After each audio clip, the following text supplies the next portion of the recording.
know, for me growing up in an urban community, you never talked about the effects of mental health or what you've seen every single day on a daily basis, affecting your mental health. You know, it was never a discussion during All-Star weekend, just being overwhelmed with everything that was going on.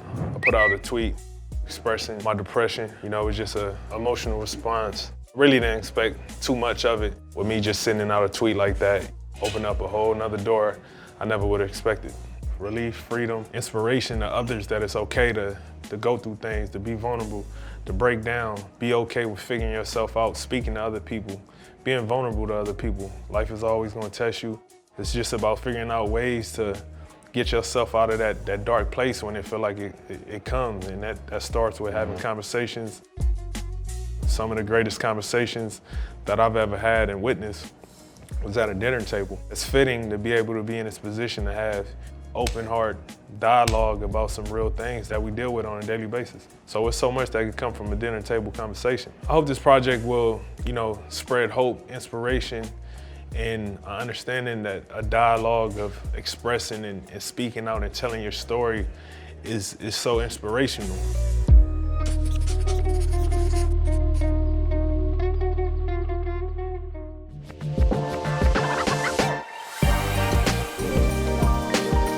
Welcome to Dinners with Demar.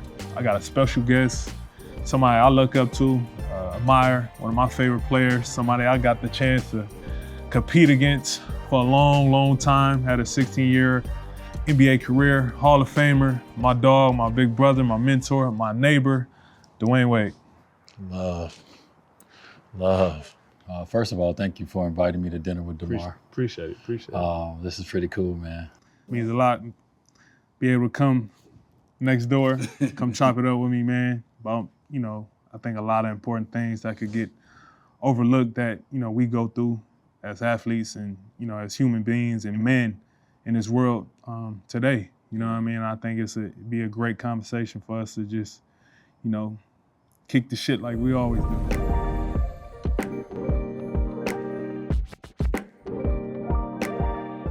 One thing I always had in mind, I always wanted to ask you, you know, just from your upbringing, you know, your whole story going to college, you know, having a child early, how was that a mental challenge for you in a sense? And how did you get through that part of it, well before you even thought about the NBA?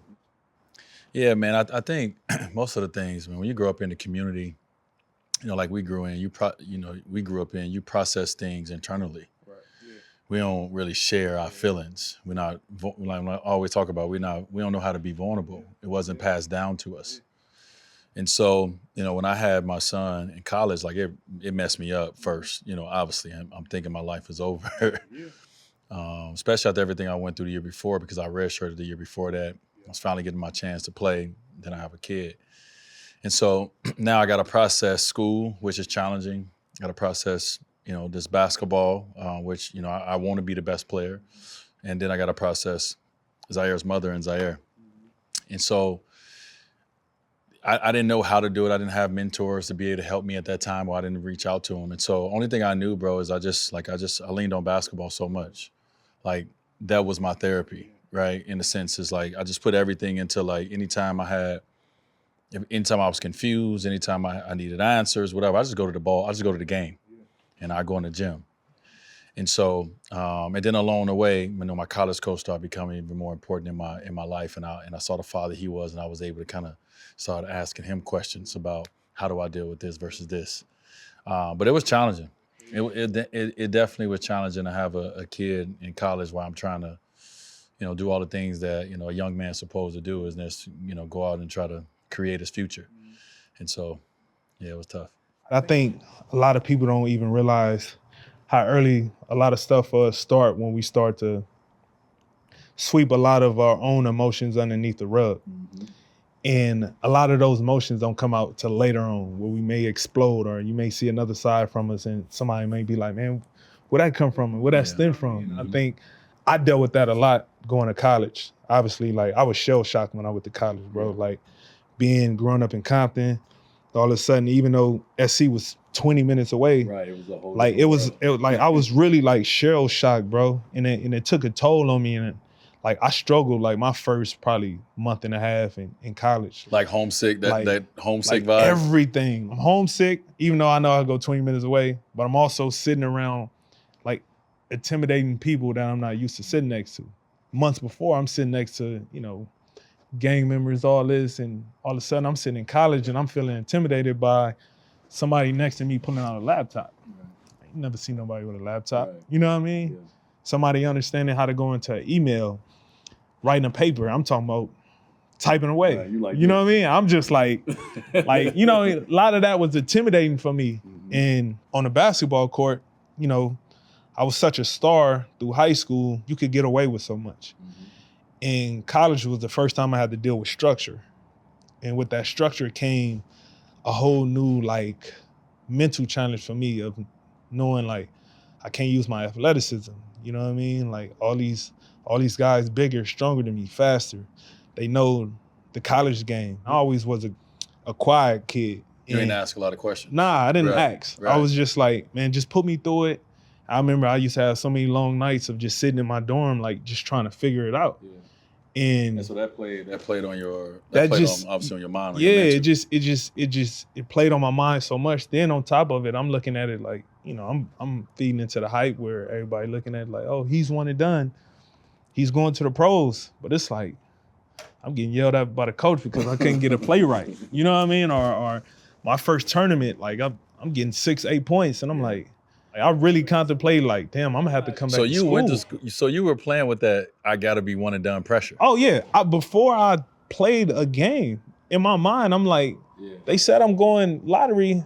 I just gotta make it through these 4 or 5 months. Wow. And you're playing at the same time, you the golden child that got out of your hood. You got out of the hood. Man, so I'm dealing with all that. Yeah. On top of my whole family and my friends not knowing when I step in the court for practice, how I'm coach yelling at me, screaming at me, all this. But I'm walking out of practice, walking back to my dorm, and everybody excited for me just being in college for the season and not even having a clue what it is that I'm going through or what I feel mentally and emotionally. And a lot of that I swept under the rug. I was too ashamed or scared to ask somebody. I think a part of that becomes a part of our greatness too. Yes. Because we have an extra tank to tap into that maybe some others don't. A lot of that is that anger and that rage that come from what you don't understand, right? Or come from our background. And so same thing for me. I had so much going on at home, kid, then I got married, in college, all this going on. And then I got to be in class in theology, like I'm caring about that. Yeah. You know what I'm saying? All these things. And so, I don't know if you've ever seen, if somebody hit me in my mouth or blood, I played better, right? I focused in because I was used to being able to reach to anger and knew how to form with anger. Kind of that tank that we had other people can't go to that makes you yo, he just went crazy. Well, sometimes we got that from our, what we go through. We just kind of put them over here in a sense, instead of dealing with them because we don't have a table of people to sit down and ask questions to, or sit down and hear how they dealt with things because we don't share. Yeah. I always look up and admire people from a distance, and this is definitely one person throughout my career I was able to gain a relationship with. Always had the utmost respect for as a player, but more so as a human being. He was part of my imagination. Obviously, Kobe was my favorite player. Next in line of guys that I studied and I watched after that was, Dwyane, and to be able to have the relationship I have with him, especially being my neighbor, it comes full circle to be able to do something like this. I talk about Kevin Love, I talk about DeMar, I talk about these individuals in the NBA who, at a time where mental health wasn't maybe a sexy conversation for people to want to hear or listen about, these men stepped up and started talking about it. And so, which breeds confidence for other men to start talking about it. And so important conversation for one. So definitely want to make sure that, I got an opportunity to come over here and sit down with him and see what he's doing and be a part of it.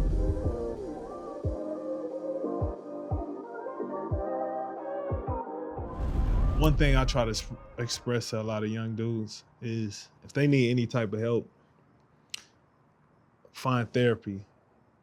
How did you make that approach on accepting it? Because I think a lot of people, like you said, look at it like it's a stigma behind it. They feel weak if they do that. You know, how did you accept that and feel like that was a beneficial thing that'll help for you? Yeah. I took the pressure off of what people presented therapy to me as. I remember being in the locker room and hearing some of my teammates have conversations about therapy, right? And I remember thinking when I would hear those conversations, like that's for the weak. Like, I'm not weak. I don't need nobody that don't know me to tell me nothing about myself, right? That was my mentality as a young person, because that's what we were told or taught, or what I seen, or I thought I needed to portray. And you know, when I was retiring, I was like, okay, I've never been to therapy really. My wife has introduced me to a few things along the way, but I never really been to therapy. And I was like, you know what? One thing I do know is, since basketball was my therapy, what am I gonna do with all this built up emotions that I normally will pour out onto the basketball floor, onto my opponents, my rage, my anger? Because what I do know is it's gonna go to the people next to you. And I didn't want to do that to my family. Right? I didn't want to become that. And so I was like, all right, I need an outlet. I need someone to talk to about this. And that started my journey into what therapy was. And then once I got into therapy, then I realized there was so many other ways, you know, like then I was like, oh shit, I can meditate. Oh, okay, I can find somebody like a life coach. Like, you know what I'm saying? Like it goes so deep with so many different things that I've utilized, from therapy to yoga to, you know, apps on your phone. Like I have all those things. I get up 3, 4 in the morning sometimes. I go sit out on the beach. Because I love the water, right? Like I need that solitude. And so I think, man, therapy kind of set me on a path to understanding that there's so many other things out here for you.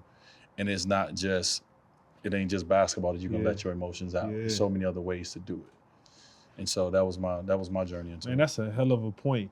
I think you put that out there in such a way, because so many people think when you think of therapy, it's just laying on the couch talking to somebody who got a book in their hand and they write something. You know what I mean? Like, so the way you just put it is such a great example that I'll be trying to explain to people too, because that was my approach too. I remember thinking therapy was just talk to somebody, and that's a part of it. Yeah, that's a part of it.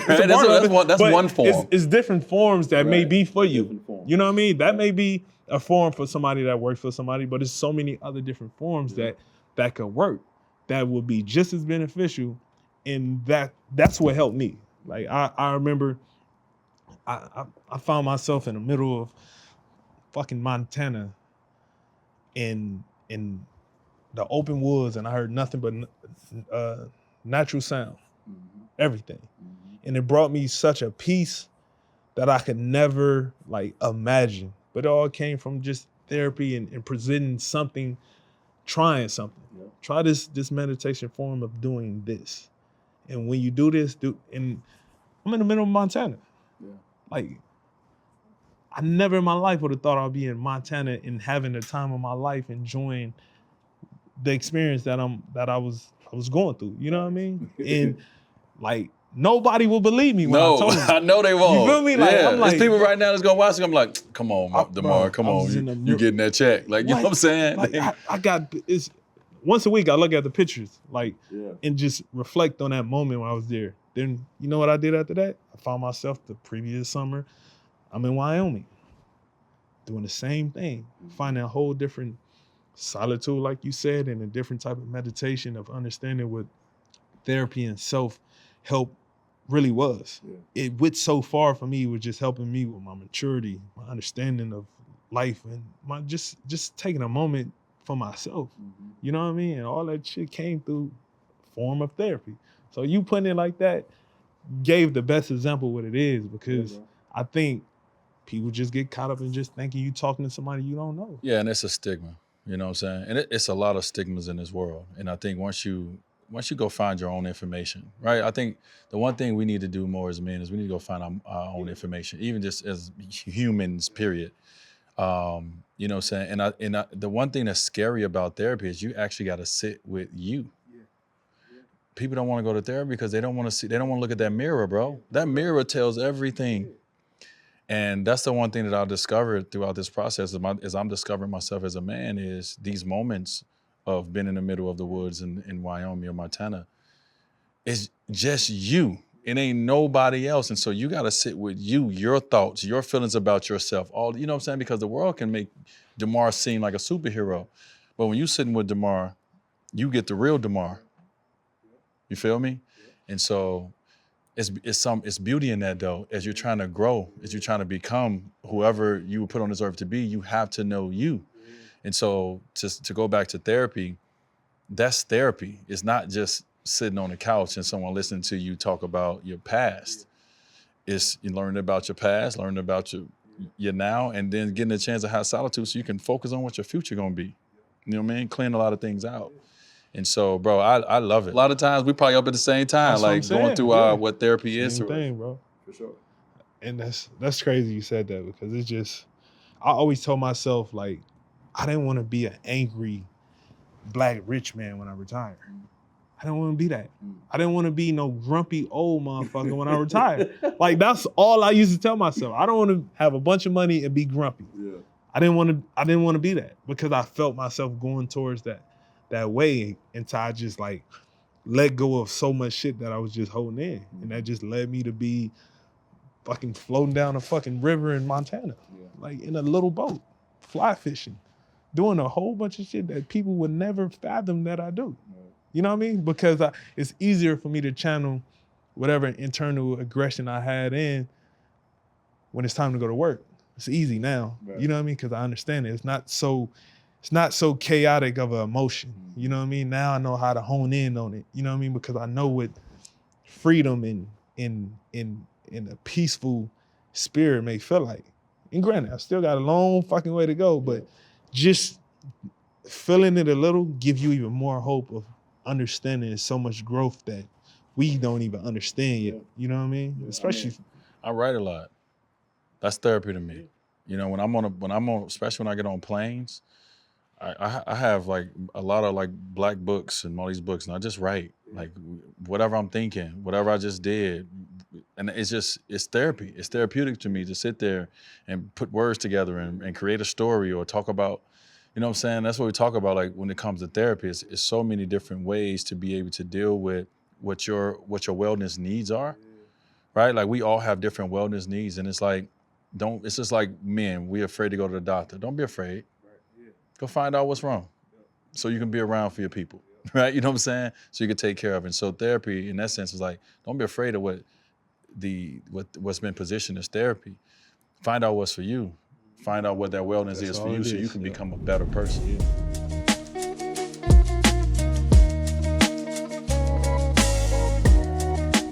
When did you realize you needed a great support system around you? Well, I want to say I've always had one. That's one of the things that's been like a blessing for me, actually, is the people I've had in my life. Now, I would say probably right now at this time in my life is probably the most important time for me, right? Because I don't have hoop no more. Like hoop can cover up a lot of things. And because I don't have hoop to cover up things no more, now I got to deal with I got to deal with life. You know what I'm saying? And so I love the fact that my support system is there. Like obviously my family is, you know, your family gonna be there. But man, I've put like good grown men in my life. And I think as a man, we need other men in our lives, right? And all of us are not fortunate enough to have certain relationships with our dads or whatever the case may be.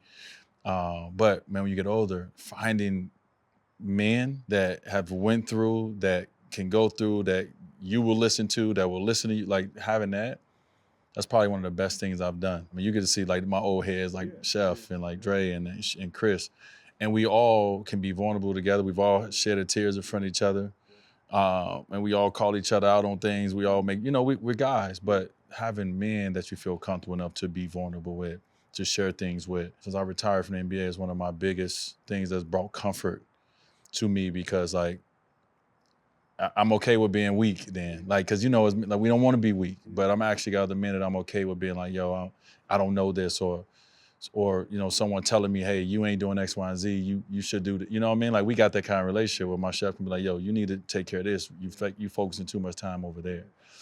And so I think as well as your family is going to be there for you, man, I think, you know, you got to find like that real circle of people who are not only you feeding them, but they feeding you back. One thing that was a struggle for me was like, everybody will want to be there for you as a support system, but they also try to use that entitlement role as well. Yeah. You know what I mean? Which cause you to have to weed a lot of stuff out.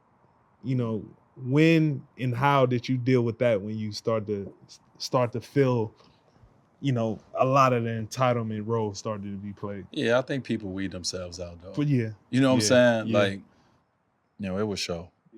You don't have to, I mean, obviously you have to be aware of it, but people truths come out.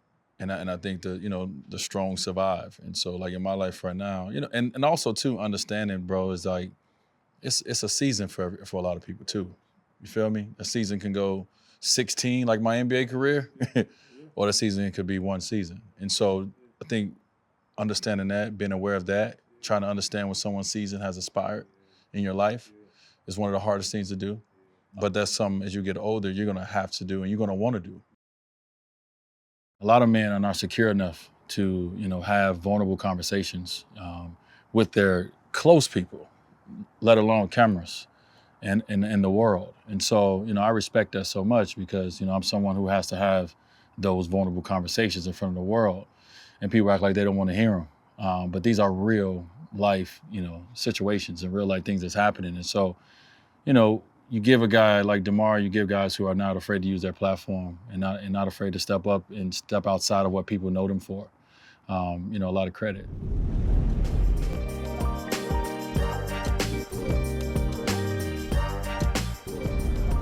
All the people that's just getting caught up in, this whole believing in stigmas and looking past certain things we may speak about, how can we help those people better understand and be more educated in believing that it do work? Well, I mean, obviously first this right here, just having a conversation about it. When people look at you, they look at us as athletes, as, we're immortal in a sense, right? Like we're superheroes. And then we start talking about these things. Man, this is just real life. This ain't nobody getting, ain't nobody getting nothing out of this. When we talk about what we have to deal with as humans in this life.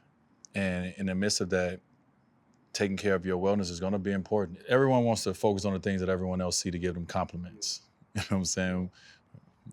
Dudes being a barber all the time. Women go get their hair done all the time, right? Anything that's on the outside is going to give you compliments we focus on.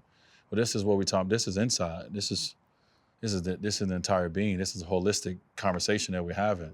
And so, for people out there that think is this a trend, just look in the mirror and understand, like, we all go through things. We all deal with things. And, how it comes out, you can do some things to control it, right? You get some people who don't get the right help that they need and they can't control how anger or rage or, anything comes out. Well, what we're talking about is just ways to be able to control it because things are going to happen. Rain, it will rain, right? Like, I don't care how you go, it will be moments where you come back down. And these are just tools and outlets to be able to do that. It's not no, you know what I mean? I don't know why people even be skeptical about understanding that life is hard. Yeah. No one knows how to deal with it. We all are swinging in the dark. And so in the midst of that, these are some outlets to help you deal with things and try to make it as beautiful as you would make your outing. And that's the most important thing. You know what I mean? I think for the longest, people look at us like, we had their money, we'd be fine. Yeah, you know what I mean? I get it. I thought that too. Yeah. Like, thought give me it the too. money, baby. Man. And I ain't saying nothing wrong with it. I'm just saying, like, it's more to life. No, it's just definitely more to it. And I think so many people just think we got the answers with thinking money is just the answer. It helps, it definitely give other opportunities. But for the most part, the more stories you hear from people you think are superheroes, the more normalized they'll be in understanding that we all go through some real stuff and getting help is okay. You know what I mean? Whatever way you need to figure that out. But like you said, we all, at some point, you're gonna have to look yourself in the mirror. Keep living. You got to. Keep You know what living. I mean? You can't be naive through the fact of, like, life is going to life. Mm-hmm. And if you're not prepared for it, you're gonna end up in you know, a worst case scenario that, you know, we trying to prevent by being able to have these conversations and being vulnerable and giving a helping hand. You know what I mean? And that's one thing I want to normalize even more so than anything, because being in the league for so long and being in the locker room with guys that go through real shit, like it don't stop. You know what I mean? From personal stuff to family stuff to relationship stuff. People go through some real shit that people just so quick to look past us because we put on a jersey to go play a basketball game. Right. You know what I mean? As soon as you put that jersey on, it's like, you you know become what I someone mean? that Like, shouldn't deal with none of somebody this. you not. Like, I'm pretty sure it's more of us the same as that person sitting in section 105, blah, blah, blah. I'm telling you know what I mean? And once that's more understood, the appreciation for players will be even at an all-time high level, because you looking at us more than just athletes. Mm-hmm. And with that, you'll give more players the more confidence and willingness to be vulnerable. You know what I mean? A lot of us still pull off this hard, aggressive mojo when we around, you know, when we in the arena, because, you know, you got to have this disdain of like, man, you better not say shit to me. You know what I mean? Yeah. But it's like, yo, I'm a human being. And I think a lot of that, with our emotions, we start to, you know, normalize pain. And it really don't play a factor till later on down the line when you start to do certain things, or certain elements come out of you where you just got to look at yourself too, like, man, what the fuck? Why I'm like that? You know what I mean? And that's one thing that I did when I came out, just to talk about feeling depressed and everything. You know, it took me till I was 27. You know what I mean? Because it was just like, I used to really sit there and wonder, like, why the fuck am I so mad? Like, I hate everything. I'm frustrated with everything. And I'm not even around nobody. You know what I mean? Like, and I really just had to take a look at myself and everything around me and try to figure out where all these emotions stem from. And a lot of them come from me just sweeping so much shit underneath the rug when I was a teenager. And you know, as soon as you get drafted, it's no sitting down. It's like. And I think the one thing about what you've done, and other players who spoke out, you've allowed, you know, people that you probably will never meet. You've given them some confidence to actually tap into, you know, what's not weakness, but what is that vulnerable space, right? And give themselves grace to understand that we all go through things, right? And, you know, when you process things internally, as some of us do, you're going to have a lot of, you know, challenges. And so I commend you for being one of the voices to say, like, hey, listen, like, I am this, but I'm also this. And it doesn't take anything away from me being, you know, what the world has gotten to know DeMar about, right? From an all-star, from everything he's done. So that's big, because we need that. We need leaders, bro. Yeah. So I just want to give you that love. Appreciate that. And it's so crazy you even say that, because I was talking to my partner the other day of, like, you know, I always so curious about people I looked up to. So I used to always, like, pay attention to their story, how they made it, how they got big. And I always found inspiration through that. Mm-hmm. And I think the more people able to show that they human, do so much, you know, for people. Because I remember growing up, I was such a Laker fan, right? I always wanted to know, like, how Nick Van Exel talked. I remember always watching, like, man, he always out here killing. Always wanted. So I used to wait till after the game. He have a good game, you know, he do the post-game interview. I always used to look forward to that, because that gave me a different insight of him. You know what I mean? So next thing you know, I remember getting the paper and want to, you know, read what he said. And if it's any type of intel he could give me about where he come from or why he had a good game, or, you know, he dedicated this game to a family member, to me, that was like inspiration, because that made him such a human to me that was dope, because I wanted to know more about my favorite players that I watched. And a lot of times with that, it gave me that extra drive I needed, knowing I could make it. Yeah. That's what gave me the confidence when I came out. Was like, I've been through so much shit, and I hid so much shit behind pain and frustration that drove me. Man, what about if somebody who can't handle that same pain and aggression that they got to go through, and it's forcing them to take a different route? You know what I mean? So if I could be an inspiration, or if anybody could be an inspiration to somebody, it's so beneficial. And I hate that it's such a stigma on, you know, being vulnerable. You know what I mean? Because shit, we all human at the end of the day, man. Like, I know even for me now, like I find myself being more appreciative of fans. You know what I mean? If I see a fan, you know what I mean, I sit there, dap a fan up, hug a fan, you know what I mean? Show their appreciation back. So that person can be like, man, that's a real person right there. Mm-hmm. You know what I mean? Not whatever you think I am. I'm really a real person. You know what I mean? So if me having a conversation or you feeling the energy that I'm coming from, that I'm a genuine person, that goes a long way. And that's what these conversations are meant to do as well. You know, this is a genuine thing. You know, like I said, we ain't getting nothing from this. You know what I mean? If I go home, I'm gonna go in the house, we're gonna do the same shit and wake up tomorrow and hope that, you know, everything we prepared ourselves for, we can handle. Yeah. But, you know what I mean? I just want everybody to understand, like, you know, we all gonna go through some shit. Take care of yourself. It's okay to take care of yourself.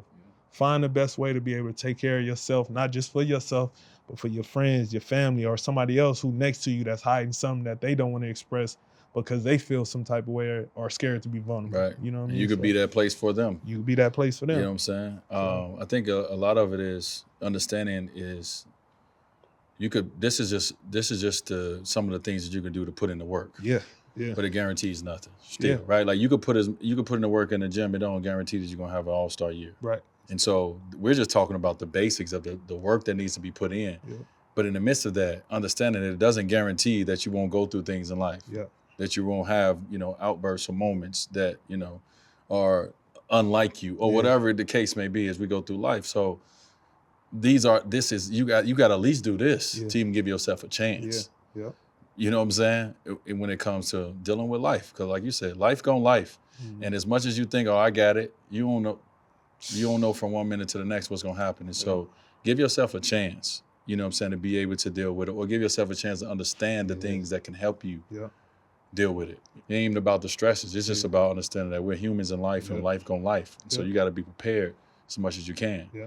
And so these are the things that help you be prepared. Right, exactly.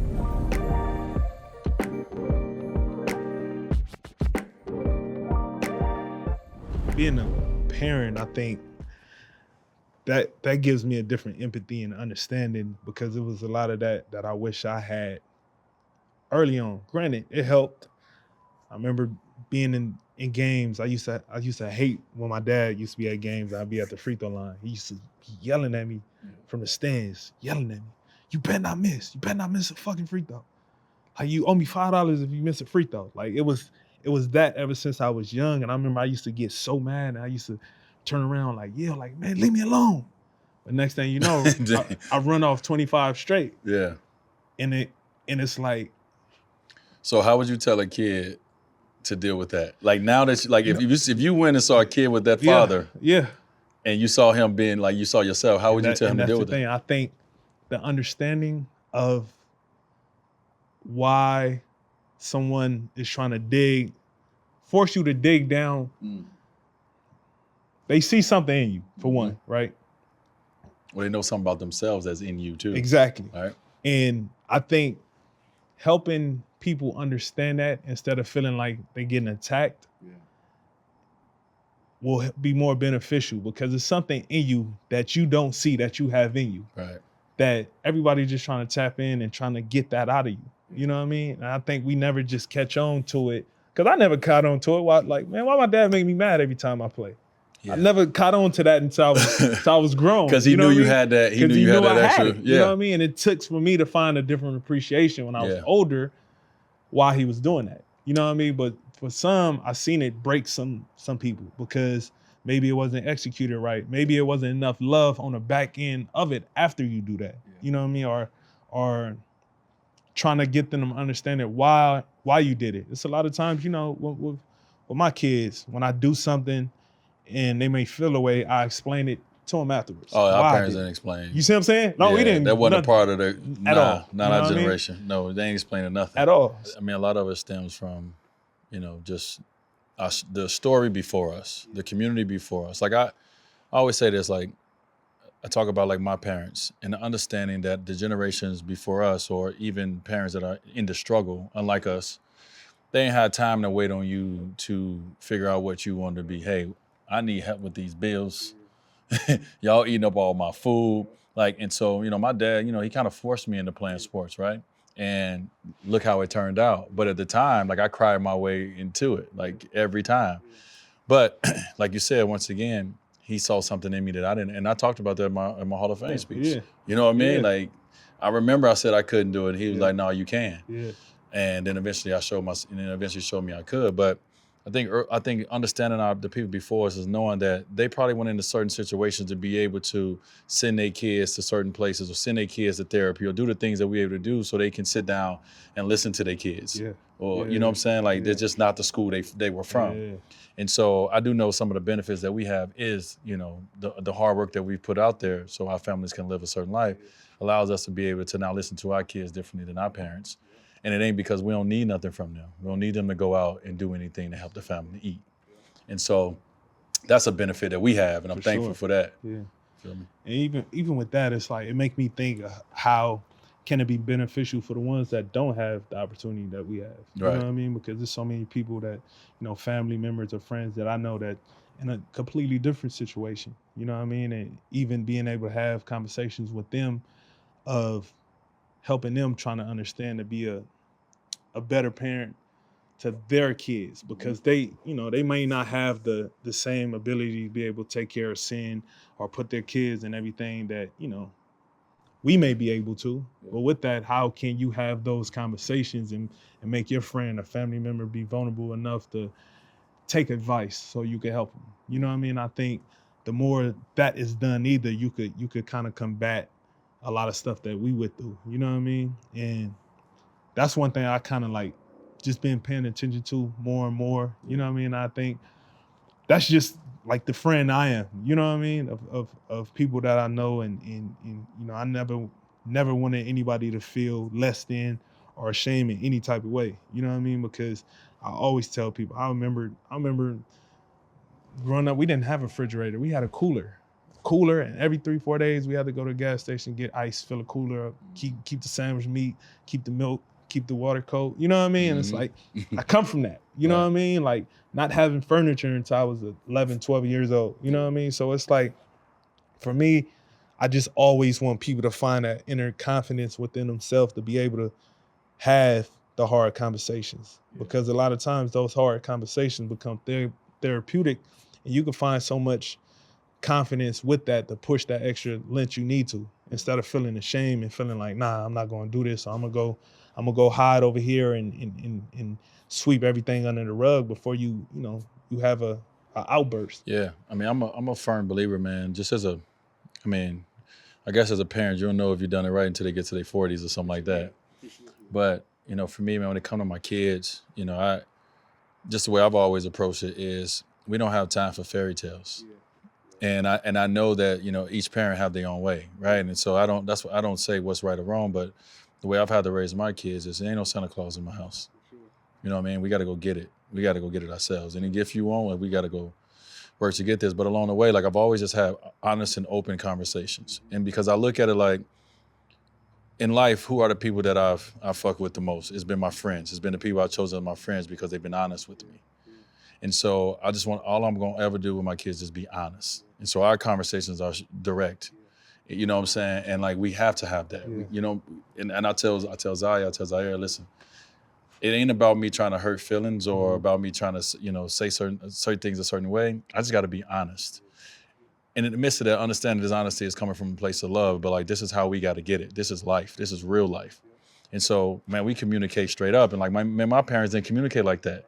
Like, my dad didn't ever come in my room and sit in a chair in my room and talk to me about anything for 2 hours. But I make this a part of my daily schedule to say, okay, I need to spend time with this. I need to spend time with this kid. I need to, go in Zai's room for 2 hours, just listen to her talk, what you got going on. And so I think, like, even when it comes to your kids, giving them a space that they feel that you are a real person. Because when you have parents, your parents are, you look at them as kings and queens, right? That's kind of, and you want that, but also too, like, sometimes that position takes the humanity out of someone. And so I want my kids to know, like, I'm human and I share my mistakes, at the same time that I feel that they can understand with them, to let them know we're human. You know what I'm saying? And you don't have to be what the world says perfect. Your dad's not, whatever the case may be. And so like just as a parent, man, to help my kids to have an outlet, to be able to understand their wellness and their health, especially mentally, it has to start here first. That's even learning and hearing you say that it's like such a learning tool that so many people could take from, because, you know, that old school was so old school. Like I never had those same talks like with my parents either. You know what I mean? I always felt like I had to be grown so early. Like whatever I felt, I couldn't feel it. You know what I mean? And having kids gave me a whole different emotion of just trying to like be there. You know what I mean? Even now, like I try to like take my kids one at a time now. You know what I mean? Like spend individual time with one another. You know what I mean? Really understand what they like, what they don't like, what they love, make them feel their own connection. You know what I mean? Because that goes so far, because, you know, you can see at times, there's been times, you know, I've been just chilling with my kids and, you know, I'm talking to one and the other one asks me something, but I'm trying to focus on one, and the other one get mad. Next thing you know, she in her room, and it's like, man, what's wrong with your sister? You go in the room, she's sitting in her room, just sitting to herself, like, you wasn't listening to me, and you know, now it's like, baby, you know what I mean? It changes the whole thing. You know what I mean? Like now it's like, tell me what's wrong. All right, cool. So those instances for me is things that taught me, because it's like,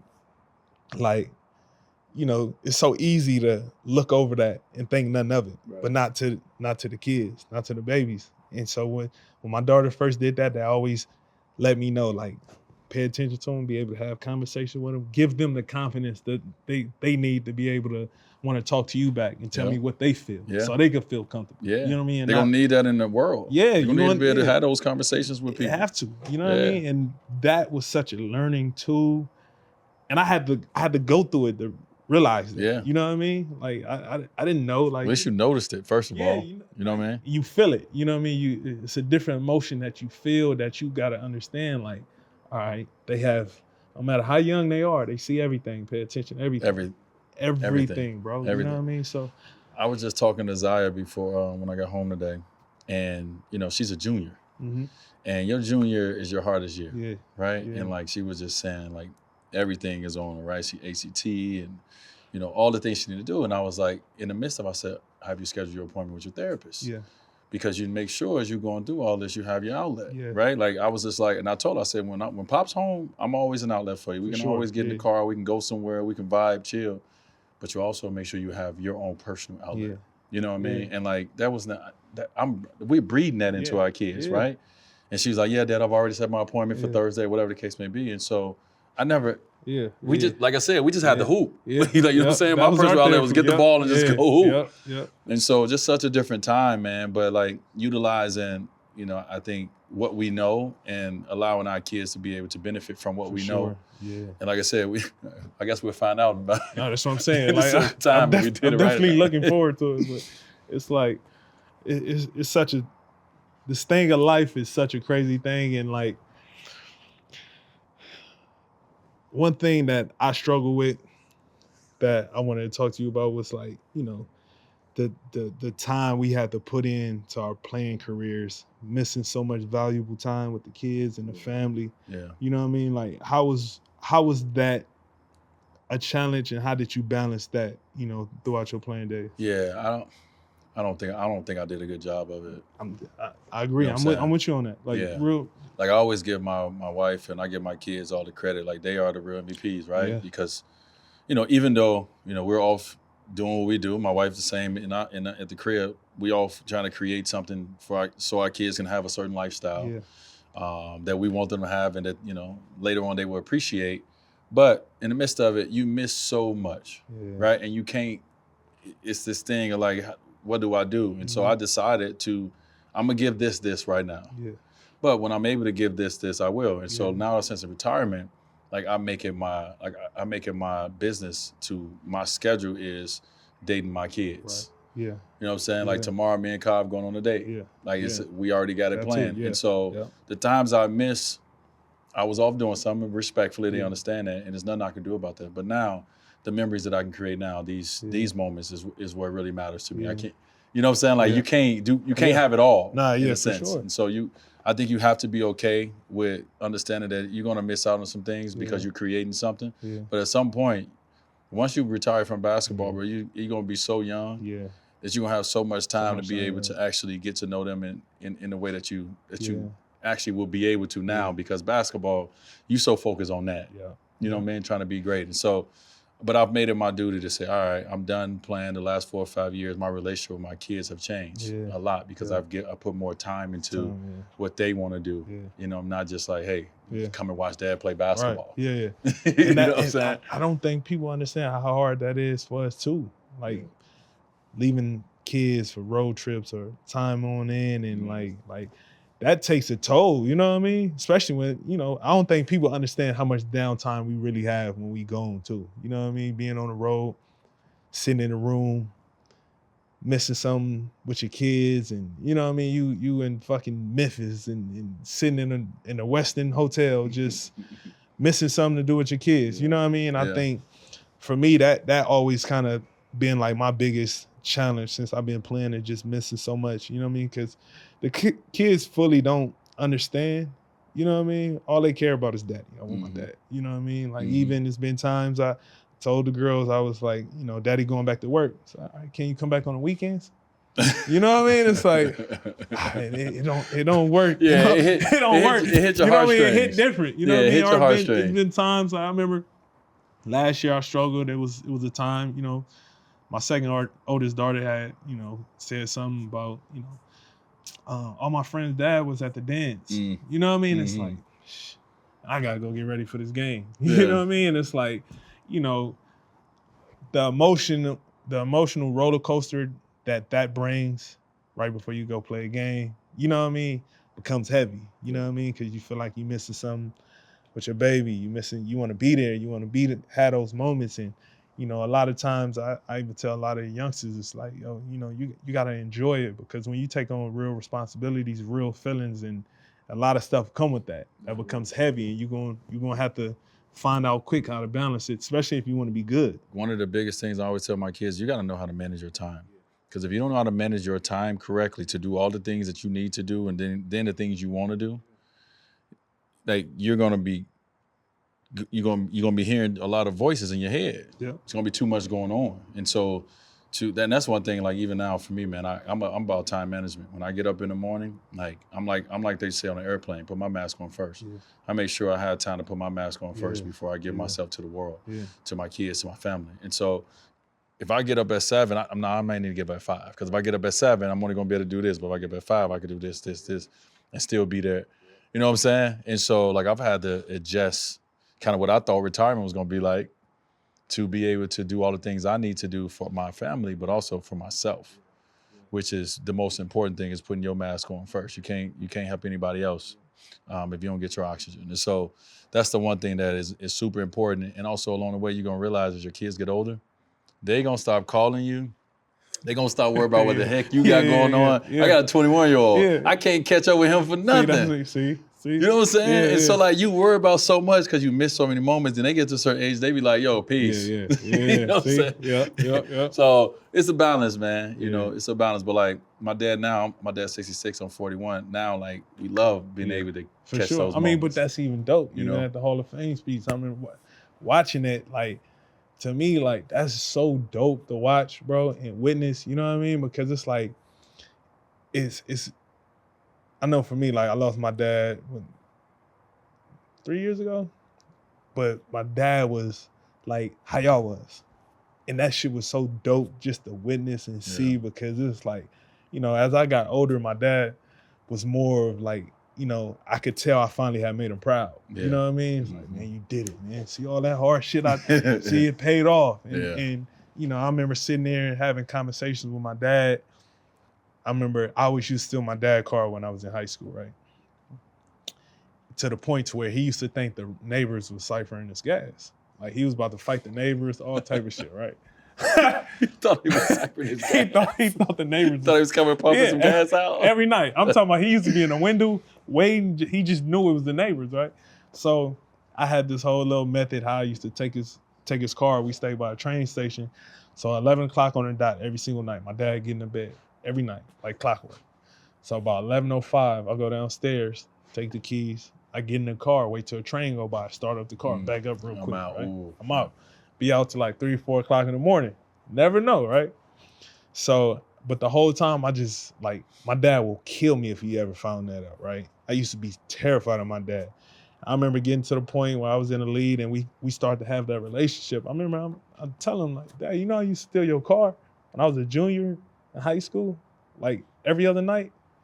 He had no clue, and we sat there and laughed and enjoyed the moment and everything. But it was so dope that, you know, he was able to witness me become who I became. You know what I mean? So even like when he passed, it was like I felt like he was at ease, more so of like him just knowing like, man, I got you to this point. It's on you now. And that helped you. And that helped me. You know what I mean? Like it helped me on a whole different level because it made everything he prepared me for before I made it make sense. You know what I mean? Why he was so hard on me. Why? I remember when he was 12, he had a stroke. My mama took me to the hospital. We get to the hospital. And the first thing he said to me, he said, man, I ain't gonna die yet. I gotta make sure you make it. Never forget. Like, how the fuck you worried about this? Like, you know what I mean? But it's like, that was the strength he had. So I remember watching your Hall of Fame speech and seeing that, it was like, yo, that's what it's all about. You know what I mean? Like those moments like that, that's what it's all about. That's what all this is about. Just to see the strength and everything that we go through it for that exact reason. That spoke volume to, you know, what it is that we go through. Because that moment right there, I know you made it all make sense. You know what I mean? Had a family there, had this. It's like, yo, all this shit makes sense. Yeah. It was all worth Everything it. The came good, together. the bad, everything. Yeah. I remember when I first saw him on the scouting report, and it was just like, don't turn your head on him, he'll be gone. That's all it really said. And I was like, all right. So I was guarding this young guy, and I turned my head, and he was gone. But he was gone up there. And so immediately, you know, for me, a guy who, you know, that was playing the same position as me, you know, I saw his athleticism.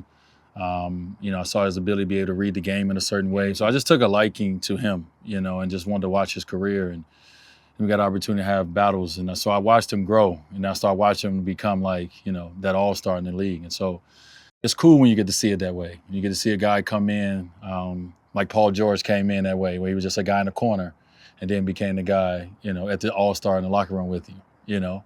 And so just watching his growth that way, watching his growth as a man, you know, I obviously met him when he was young. Now I see him as a father, you know, I get to hear him, you know, in the pool with his kids, you know, when I'm outside. And so just watching his growth as a man as well, it's just cool to see.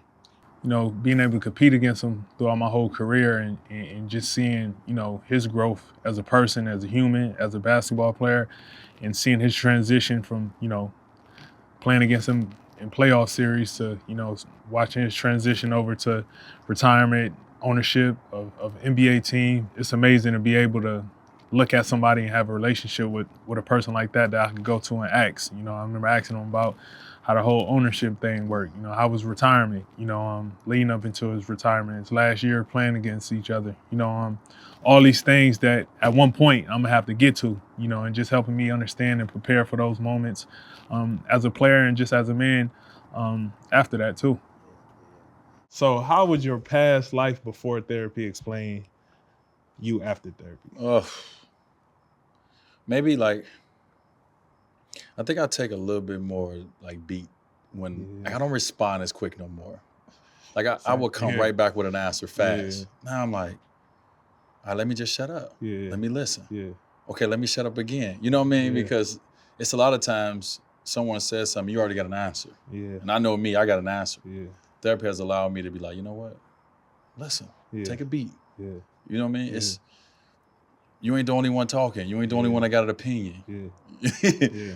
And I think a lot of times we think we are the main character in every room. And sometimes you're not. And I think therapy has given me that grace to be able to be like, no, it's not your moment. Sometimes don't give advice. Just listen. And all these kind of different, you know, tools. Same. I think the same for me too, because before it was either I was either so hot and cold before, you know, I really started getting in therapy. It's either I'm like on 1,000 or I'm just all the way checked out. You know what I mean? And I think after therapy, it just helped me to find that balance and be able to give energy to what was needed. You know what I mean? When before it was either I give my energy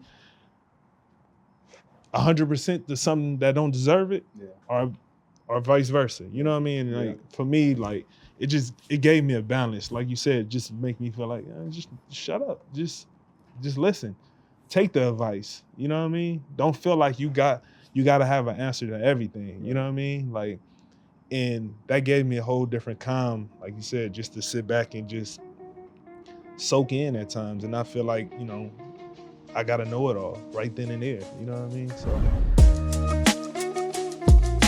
man, big homie, the appreciation, love, the admiration I had for you since day one, man. To be able to see this thing come full circle, us to be sitting at the crib next door to each other, just walk over, be able to do something like this, man, is a cool moment. I appreciate it. It means the world to me to be able to do this, share our story, and hopes to help anybody out there, kid, grown up, anybody out there just, you know, going through anything. You know, it means a lot to me. You know, this type of stuff for me is much bigger than the points we done scored, the games we done played. You know, just being able to try to, you know, move the world in a different way, any way we can, means a lot to me, dog. Thanks for having me a part of it, man. Part of this conversation. Appreciate you. Love.